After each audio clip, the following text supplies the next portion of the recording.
அது உண்மை நானும் ஏத்துக்கிறேன். நான் இப்ப இந்த ஐயா பேச்ச டிவில கேட்டு கேட்டு நான் இப்ப பாதி முஸ்லீம் ஆயிட்டேன். நானு அவர் என்ன அதாவது ஒரு லாஜிக் படி மிக அறிவுபூர்வமா ரொம்ப விளக்கி ஒவ்வொரு கருத்தா சொல்றதுனால அது யாருமே உண்மையை ஏத்துக்கிறதா வேண்டியிருக்கு. சரி, இப்ப இப்ப என்னுடைய கேள்வி என்னன்னா, இப்ப இஸ்லாம் ஒரு இனிய மார்க்கம், ஒரு இஸ்லாமுக்கு அதுல ஒண்ணும் எந்த சந்தேகமும் இல்லை. அப்ப இஸ்லாம் ஒரு மனித நேயத்தினுடைய உச்சகட்டம், அதையும் நான் ஏத்துக்கிறேன். அப்போ இப்ப நாட்டில் நடக்கிற பிரச்சனை இப்ப நமக்கு எல்லாத்துக்கும் தெரியும். வெளிப்படையா ஒரு முக்கியமான பிரச்சனையில ஒரு இஸ்லாம் சமூகமும் இன்னொரு சமூகமும் சேர்ந்து ஒரு பெரிய யார் முதல்ல விட்டு கொடுக்கிறது அப்படிங்கிற ஒரு பெரிய பிரச்சனையில இப்ப நாடே அல்லவலப்பட்டுக்கிட்டு இருக்கு. அது ஒரு பெரிய விஷயம். நான் இதுவரைக்கும் சந்திச்ச மிகப்பெரிய ஒரு துன்பத்துல இது மிகப்பெரிய துன்பமா இருக்கு. அதனால இப்ப இஸ்லாம் ஒரு இனிய மார்க்கம், இது மனித நேயத்துடைய உச்சகட்டம். அது உண்மைதான், அதுல சந்தேகம் இல்லை. அப்படிப்பட்ட ஒரு இஸ்லாம் சமூகம் இதை முதல்ல விட்டு கொடுக்கணுமா வேண்டாமா? அதாவது இப்ப யாரு முதல்ல விட்டு கொடுக்கறது?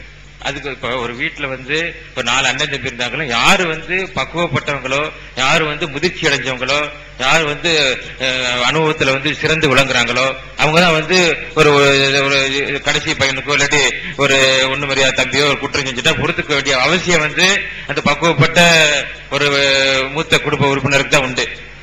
மூத்த குடும்ப உறுப்பினரோ இல்லையோ ஒரு பக்குவப்பட்டவருக்கு, சப்போஸ் இந்து சமூக மக்கள் மூத்த குடும்ப மக்கள் இருந்தா கூட, அதாவது அக்கார்டிங் டு இஸ்லாம் நான் பேசிட்டு இருக்கேன். அப்போ அந்த இப்ப இந்த பிரச்சனையில விட்டு கொடுக்க வேண்டிய அவசியம் யாரு ஒரு இஸ்லாமுக்கு இருக்கா இல்லையா?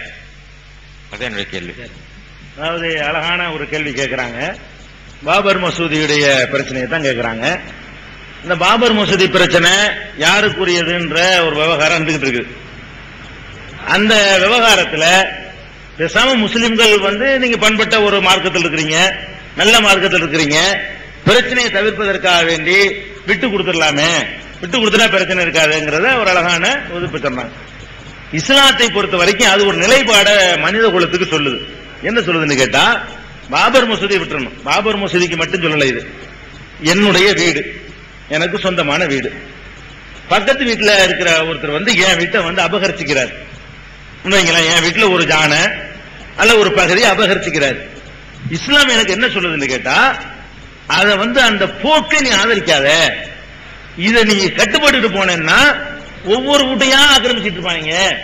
ஆக்கிரமிக்கிற ஆட்களுக்கு அடிபணிய கூடாது. ஆக்கிரமிக்கன்னு வந்தாங்களே, ஆனால் உன்னுடைய ஒரு எப்படி சொல்றாங்க நபிகள் நாயகம் சொல்றாங்க, முஸ்லீமுக்கு மட்டும் சொல்லல, எல்லா மனித குலத்துக்கும் சொல்லுது மார்க்கம். நீங்க போய்கிட்டு இருக்கிறீங்க, ஒரு 1000 ரூபாய் பையில வச்சுக்கிட்டு இருக்கிறீங்க, அதை பறிக்கிறதுக்கு வர்றான், இந்த ஆடு கொடுத்துட்டு போயிடக்கூடாது, எதிர்த்து ஃபைட் பண்ணணும். ஃபைட் பண்ணி அவன் செத்தான் நான் செத்தால் பரவாயில்லைன்னு சொல்லுது.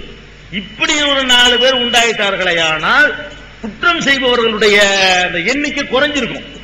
இன்னைக்கு ஏன் இந்த திருட்டுகள் பெருகுது பாருங்களேன். திருடனை எதிர்த்து ஃபைட் பண்ண நம்ம பயப்படுறோம். கத்தி வச்சிருப்பான், குத்திடுவாங்கிறதுக்காக இந்த பீரோசாவி, இந்த நகை, இந்த வளையல் என்ற ரேஞ்சுக்கு நம்ம போறதுனாலதான் இது பண்றான். திருட போற இடத்துல அடிப்பானுங்க, உதவாங்க வேண்டியிருக்கு. நீங்க பாத்திருக்கீங்க, பிரயாணத்துல ஒரு 65 பாசஞ்சர் போறான், 2 பேர் கத்தி எடுத்துட்டு வர்றான், எல்லாம் எந்திரி, எல்லாம் எந்திரிக்கிறான், எல்லாம் சட்டை கழட்டி போடுறான், கழுத்துலாம் கழட்டு. 65 பேர் ஒரு கோழி அமுக்க வேண்டியான அமுக்க மாட்டேங்கிறோம். அப்ப இஸ்லாம் என்ன சொல்லுதுன்னு கேட்டா, அடக்குமுறையாக செய்ய வந்தார்களே, ஆனால் சொந்த சொத்தா இருந்தாலும், அது இந்துவா இருந்தாலும் முஸ்லீமா இருந்தாலும் விட்டு நம்மளா கொடுக்கறதுங்கிற வேற, எதை வேணாலும் விட்டு கொடுக்கலாம். என் இடத்த பக்கத்து விட்டு கஷ்டப்படுறாரு, நீங்க வச்சுக்கிறீங்க, அது வேற விஷயம். பறிக்க வர்றாருன்னு வைங்களேன், அதை கொடுக்க கூடாதுன்னு இஸ்லாம் சொல்லுது.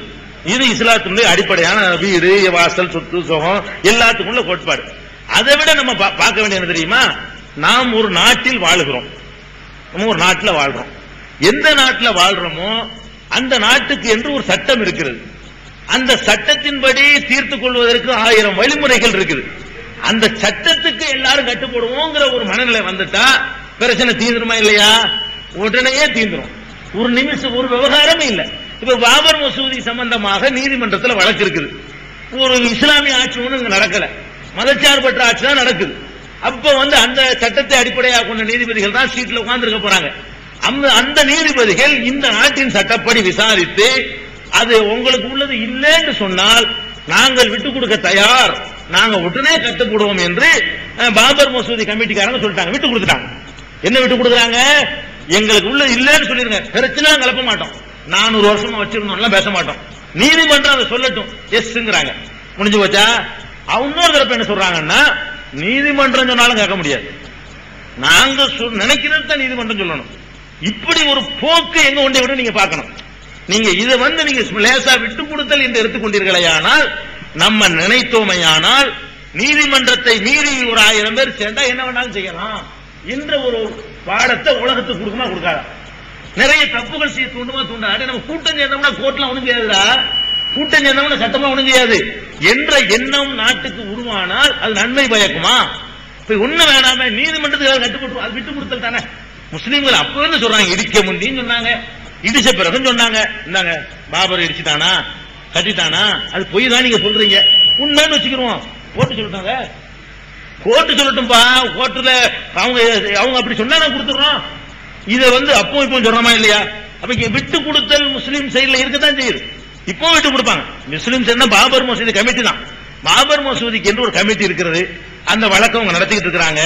அவர்கள் அந்த ட்ரஸ்டி உரிமையாளர்களா இருக்கிறாங்க. அதுல கூட நீங்க கவனிக்கணும், இது பாபர் மசூதி கமிட்டி தான் பாபர் மசூதி எடுத்துக்கிட்டு இருக்குது. முஸ்லீம் லீக் போய் அங்க வழக்கு நடத்திக்கிட்டு இருக்கல, வேற வேற தமிழ்நாடு முஸ்லீம் முன்னேற்ற கழகம் போய் அங்க போய் வழக்கு நடத்திக்கிட்டு இருக்கல, அது அவங்க பிரச்சனையும் பார்த்துட்டு இருக்காங்க. ஆனா அந்த ராம ஜென்மபூமிக்கு ஒரு ட்ரஸ்ட் இருக்கு, அவங்கள்ட்ட விட்டு இருந்தா பிரச்சனை தீர்ந்து போயிருக்கு. இதுல வேற வேற இடத்துல இருந்து போய் அரசியல் சக்தி எல்லாம் அவங்களை தூண்டி விடும் பொழுதுதான் அந்த மாதிரியான தேவையற்ற பிரச்சனை எல்லாம் வருது. இப்ப ஏன் இது நான் என்ன கேட்கிறேன்னா, நம்ம நாட்டுடைய நீதிமன்றத்துக்கு ஏன் கட்டுப்பட்டா என்ன எல்லாரும் அதை விட விட்டு கொடுத்தல என்ன இருக்குது? எங்களுக்கு உள்ளது இல்லைன்னா நாங்க விட்டு கொடுக்குறோம், உங்களுக்கு உள்ளது இல்லைன்னா நீங்க விட்டு கொடுக்கணும். முடிஞ்சு போச்சாக்கல, நாளைக்கு ஒரு பிரச்சனை இருக்குமா? இதான் இஸ்லாம் நாம சொல்லக்கூடியது. எல்லாரும் கோர்ட்டு கட்டுப்படுவோங்கிற, அப்ப சட்டம் ஒழுங்கு பிரச்சனை வராதுங்க. நமக்கு மேல ஒண்ணு இருக்குன்னு ஒத்துக்கிட்டாதான் நாடு உருப்படியா இருக்கும். நமக்கு மேல நம்மளை கட்டுப்படுத்தக்கூடிய ஒரு தேசபக்திங்கிறது அதான். தேசபக்திங்கிறது மண்ணை நேசிக்கிறது அல்ல, தேசபக்தி சட்டத்தை நேசிக்கிறது தான். அரசியல் சாசனத்தை நேசிக்கிறவன் அதுக்கு பேர் தான் தேசபக்தி. மண் இன்னைக்கு இவ்வளவு இருக்கு, நாளைக்கு பெருசா போகும், நாளைக்கு சின்னதா போகும். நேற்று இந்தியா வேற, இன்னைக்கு இந்தியா வேற. இந்திரா காந்தி காலத்துல இருந்த இந்தியா வேற, இப்ப உள்ள இந்தியா வேற. இப்ப உள்ள இந்தியாவில் கச்சத்தீவு இல்ல, இந்திரா காந்தி காலத்துல கச்சத்தீவு சேர்ந்து இந்தியாங்கிற நிலப்பரப்பு மாறும், கூடும், நாளைக்கு குறையும். நம்மளே ரெண்டா பிரிச்சுட்டு போறோம், அல்ல இன்னொரு நாட்டுக்கான மட்டும் சேருவான். அதெல்லாம் பிரச்சனை, சட்டம் தான் பிரச்சனை. நாடு என்பது இந்தியாவின் அரசியல் சாசனம். அதை நம்ம எல்லாருமா சேர்ந்து உருவாக்கி சுதந்திரம் அடையும் பொழுது நமக்கு நாமே வழங்கி கொண்ட அரசியல் சாசன புத்தகத்தின்படி நீதிமன்றம் தீர்ப்பளிக்கட்டும். இது ஏன் போட்டு சண்டை போடுறீங்க எல்லாரும்? கோர்ட்ல விட்டு ஒதுக்கிறோம் எல்லாரும். இதை செய்வோம். இதுக்கு மேல என்ன இருக்குங்கிற அழகான வழி இருக்குது. கோர்ட்டுக்கு நான் கட்டுப்பட மாட்டேன்னு சொல்லி பொருள் விட்டு கொடுக்கலாமா நான் கேட்கிறேன். கோர்ட்டு கட்டுப்பட மாட்டேன்னு சொல்ல விட்டு கொடுத்தா என்ன ஆகும்? கோர்ட்டை மீறி ஒவ்வொன்றும் செய்வாங்க. ஒவ்வொரு பல இனத்துக்கு மத்தியில் அது மாதிரி சண்டை வரும். ஒரு ஊர்ல ஒரு சமுதாயம் ஜாஸ்தி இருப்பாங்க, இன்னொரு ஜாதி கம்மியா இருப்பாங்க. ஜாஸ்தியா இருக்கிறவங்க அவங்களுடைய சொத்தை அபகரிப்பாங்க. கோர்ட்டு மெஜாரிட்டிக்கு தலைவணி அப்படின்னு சரியா வருமா? இது என்ன முன்மாதிரி நாட்டில் உண்டாக்கும்? சட்டம் ஆளணும், அதான் அதுல உள்ள பிரச்சனை. சட்டம் சொன்னா ஒரு பேச்சு முஸ்லீம் சமுதாயம் பேசாதுங்க. அவங்க தெளிவா சொல்லிட்டாங்க, நாங்க யாரையும் பேச விட மாட்டோம், பாபர் மசூதி கமிட்டியும் பேசாது. கோர்ட்டு சொல்லிட்டா எல்லாம் வெளியே முஸ்லீமுக்கு இல்ல, அது ராமர் தான் அங்க இருந்தார், அதான் கட்டணும், போ வெளியே. அடுத்த நிமிஷம் போயிருவோம். எல்லா ஒரு முஸ்லீம் வாயை திறக்க மாட்டான். கோர்ட்டு சொல்லட்டும், அவங்க மாட்டேங்கிறாங்க. இதுதான் பிரச்சனை. சின்ன விஷயம் இது. கோர்ட்டு கட்டுப்பட்ட 2 நாள்ல தீரக்கூடிய விஷயம், 2 செகண்ட்ல தீரக்கூடிய விஷயம். ஒரு தீர்ப்பு தான். வாழ்க வளமுடன். என் பேர் சண்முகத்தினால் டவுன்ல இருந்து வந்துட்டு இருக்கேங்க. என் பேர் சேபிடி, நான் சேபிடி கம்பெனியில் வேலை பார்க்குறேன். இது சொல்ல மாதிரி எங்க கம்பெனிலாம் அப்படி கிடையாது. எத்தனையோ பேர் இருக்கிறாங்க, அவங்க எல்லாம் எங்க 10 பேர் அப்பாணி சாகிட்டு இருக்காங்க, நல்லபடியாக நடத்திட்டு இருக்காங்க. இதை என்னுடைய கொஸ்டினை சொல்றேன். அதாவது குர்ஆன்ல எல்லா படைப்பும் மனிதனுக்காக தான் படைக்கப்பட்டதுன்னு சொல்லி சொன்னீங்க. அதனுடைய அடிப்படையில் பார்க்கும்போது எல்லாமே சைவம் தான் நீங்க சாப்பிடணும் அப்படிங்கறது எந்த குரானையும் சொல்லலாம்னு நினைக்கிறேன். நீங்க அசைவமும் சாப்பிடலாம், சைவமும் சாப்பிடலாம். ஆனா இஸ்லாமியர் பொதுவா சைவத்தை மட்டும் அசைவத்தை மட்டும் நல்லா சாப்பிட்டு உடம்ப மட்டும் வளர்த்துக்கிறாங்களே ஒழிய உள்ளத்தை பக்குவப்படுத்த மாட்டேங்காங்க. அசைவத்தை சாப்பிட்டனால நான் தப்புன்னு சொல்லல. அசைவத்தை சாப்பிடும் போது 7 முறைக்கு 8 முறை சொல்லணும், அப்பந்தான் மனம் பக்குவப்படும். இல்லைன்னு சொன்னாக்கா நீங்க சுதந்திர போராட்டத்தின் போது நீங்க பாத்தீங்கன்னா போதும், மிதவாதம் தீவிரவாதம் இருக்கு. தீவிரவாதத்தில் உள்ளவங்க அவ்வளவு பேரும் அசைவத்தை தான் விரும்பியிருக்காங்க, மிதவாதத்தில் உள்ளவங்க தான் சைவத்தை தான் விரும்பியிருக்காங்க, சைவத்தில் உள்ளவங்க தான் வெற்றி பெற்றிருக்காங்க. அது உண்மை. அதனால இந்த உங்களுடைய இஸ்லாமிய இதுபடி நீங்க ஒரு வாக்கம் சொல்லுங்க. உங்க பகுதியில இந்த வாஞ்சிநாதன் ஒருத்தர் இருந்தாரு, ஆஸ்துரை சுத்தி கொண்டாரு சுதந்திர போராட்டத்துல.